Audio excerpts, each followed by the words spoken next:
오늘 이 아침에도 우리에게 호흡을 주시고 귀한 한날을 허락하신 주님께 감사드립니다. 어제까지 통독한 기쁨의 서신 빌립보서를 기억하며 주님이 주시고 허락하신 모든 것에 기뻐하고 기뻐하는 우리가 되었으면 좋겠습니다. 이제 골로새서 통독이 시작이 됩니다. 역시도 옥중서신으로 감옥에서 기록된 바울의 편지이고 굉장히 그리스도 중심적인 서신인 것을 잘 알고 계실 것입니다. 제가 아는 어떤 목사님께서 설교하실 때에 이렇게 표현을 하시더라고요. 좀 떨리긴 하는데 좀 말도 안 되는 말인데, 골로 가지 않으려면은 골로새서를 올바로 묵상하십시오. 뭘까요? 골로새서의 배경을 알면은 그냥 이것이 말장난이 아니구나라는 것을 알 수 있으실 것입니다. 주후 60년경에 바울이 기록한 이 편지는 골로새 교회 성도들에게 전달된 편지죠. 바울이 직접 개척한 교회는 아니지만 에바브라라는 주의 종을 통해서 골로새 교회를 주님께서 세우셨습니다. 교회는 오늘 7절 말씀에서 보면은 에바브라, 지도자인 에바브라를 통해서 복음 진리의 말씀을 배웁니다. 그리고 4절과 5절에 그 결과가 있어요. 말씀을 듣고 배움을 통해 예수님을 알고 믿음과 성도에 대한 사랑과 하늘 소망을 갖게 됩니다. 골로새 교회의 설립 이야기예요. 참 아름답고 가슴이 촉촉해지는 그러한 이야기입니다. 그런데 이방인이 대다수인 이 교회에 문제가 생긴 것이 바울에게 전달돼요. 골로새 교회 성도들은 날 때부터 그리스도인들이 아닌 자들이었습니다. 과거에 지니고 있었던 예수님을 알기 전에 그런 상태, 이방 사상들, 또 종교적 전통의 영향이 계속 있던 것으로 보여져요. 그리고 이에 더해서 골로새 교회 안에 철학과 헛된 속임수를 가지고 들어오는 거짓 교사들의 영향이 있었습니다. 그 부분은 이제 2장 8절부터 이제 끝절까지 있는 그들의 특징이 있거든요. 제가 짧게 요약을 해드리겠습니다. 의식주의를 가지고서 골로새 성도들을 압박했습니다. 뭐냐면은 구약의 제도를 강조했던 거예요.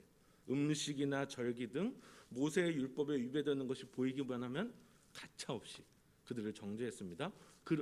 본인들이 주장한 것이 맞다고 성도들을 압박했어요. 또 천사 숭배라는 것이 있었습니다. 뭐냐면은 하나님은 너무 거룩하신 분이기 때문에 인간인 우리는 그들에게 그분께 절대 나아갈 수 없어. 그러면은 우리를 이어줄 어떤 매개체가 필요한데 천사가 그런 사람이야 라고요. 또 금욕주의 같은 것, 이런 거짓 가르침들이 골로새 교회에 퍼져 있던 겁니다. 이러한 거짓 복음에 골로 가지 않으려면 골로새서가 소개하는 복음에 귀 기울여야 할 것입니다. 구원자 그리스도만을 바라보지 못하고 다른 엄한 데 시선을 돌리고 그것에 빠져들었다간 정말 골로 갈 수 있을 것 같습니다. 교회가 이런 혼란 가운데 있다, 이런 소식을 들은 바울의 마음은 어땠을까요? 오해와 오류와 잘못이 넘쳐나는 그 교회를 향해서 한편으로는 펜대가 부러지도록 편지 처음부터 끝까지 비판의 글을 써야 하지 않을까라는 생각이 듭니다. 근데 오늘 우리 본문을 읽었지만 1장을 보면은 그렇지 않습니다. 바울은 방금 얘기했던 이단 문제를 지적하기에 먼저 앞서서 골로새 교인들의 열매에 대해서 먼저 칭찬합니다. 우리가 아까 눈으로 보았던 4장과 5절에 믿음과 사랑과 5절에 소망에 대한 부분을 칭찬합니다.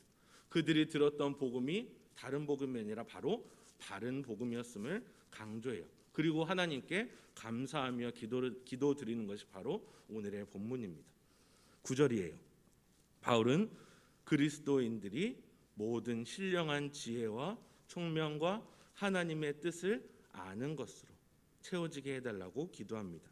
또 11절 모든 능력으로 능하게 해달라고 기도합니다. 모든 성도가 그분을 아는 지식으로 그분의 능력을 힘있게 해달라고 지식과 능력을 위해서 주님께 간구합니다. 그리고 12절 우리로 하여금 빛 가운데에서 성도의 기업의 부분을 얻기에 합당하게 하신 아버지께 감사하게 하시기를 원하노라. 아멘. 여기서 기업의 부분은 방금 보았던 5절 하늘에 쌓아둔 소망과 연결시킬 수 있습니다. 그리고 그리스도 안에서 이미 골로새 교회 성도들이 가지고 있었던 성도의 기업이 무엇인지를 상기시켜 준 것이 바로 13절과 14절의 본문입니다. 제가 읽어드릴게요. 그가 우리를 흑암의 권세에서 건져내사 그의 사랑의 아들의 나라로 옮기셨으니 그 아들 안에서 우리가 속량 곧 죄사함을 얻었도다. 아멘.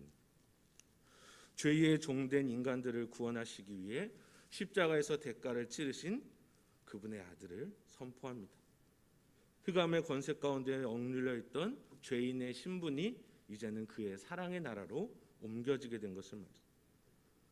인간의 헛된 속임수나 철학으로 접근할 수 없는 하나님의 방법에 대해서 영원한 성도의 기업에 대하여서 바울이 이야기해 줍니다. 더 우리가 넓게 시선을 볼 수 있는 것은 이 15절부터 마지막 부분이에요. 1장 하반부는 이 어두운 거짓 가르침과는 비교할 수 없는 크나크신 그리스도의 광대하심에 대해서 찬양합니다. 그리스도께서는 먼저 나신 자로 모든 충만이 그 안에서 있고 하나님이신 그분, 교회의 머리이신 그분으로 말미암아 만물이 그를 위하여 엎드리고 만물이 그를 위하여 화목해 됨을 찬양합니다.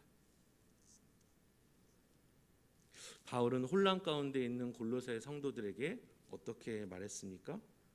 교회 성도들 향해 그들에게 임한 하나님의 거룩한 구원의 은혜를 얼마나 감사하게 생각하는지를 알렸습니다.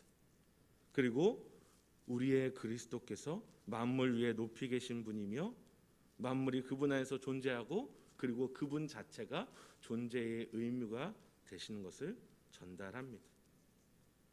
모든 문제와 정사와 갈등의 해결의 열쇠는 곧 그리스도 되심을 말해줍니다.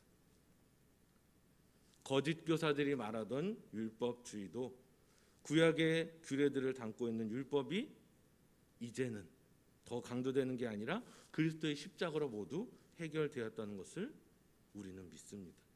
우리는 영원한 중보자이신 그리스도를 의지하지 천사를 끌어들이지 않습니다. 유혹과 어두움의 거짓 가르침보다도 만물의 주관자시며 빛이신 주님의 광채의 빛이 성도인 우리를 덮어주실 줄을 믿습니다. 성도된 우리가 흑암의 지배에서 벗어나 그리스도의 나라로 옮겨졌음을 여러분들은 믿으시나요? 그것을 누리며 살고 계시나요? 속량 곧 죄사함을 얻은 우리에게는 영원한 하늘 소망이 우리에게 약속되어져 있는 줄을 믿습니다. 결과를 아는 자의 마음이 얼마나 평안한지 아시나요? 바울은 골로새서 가운데에서 오늘 본문 이후에 나오는 15절부터 22절까지의 그리스도의 찬양시, 기독론, 그분을 찬양하는 찬양시를 곳곳에서 인용합니다. 이것을 통독하면서 한번 살펴보셨으면 좋겠어요. 만물보다 먼저 나신 이시며 하늘 소망을 우리에게 품게 해주신 주님께 그리스도의 이름으로 성도로 자녀로 부르심을 받은 우리에게 이러한 감사와 기쁨이 넘쳐나기를 원합니다.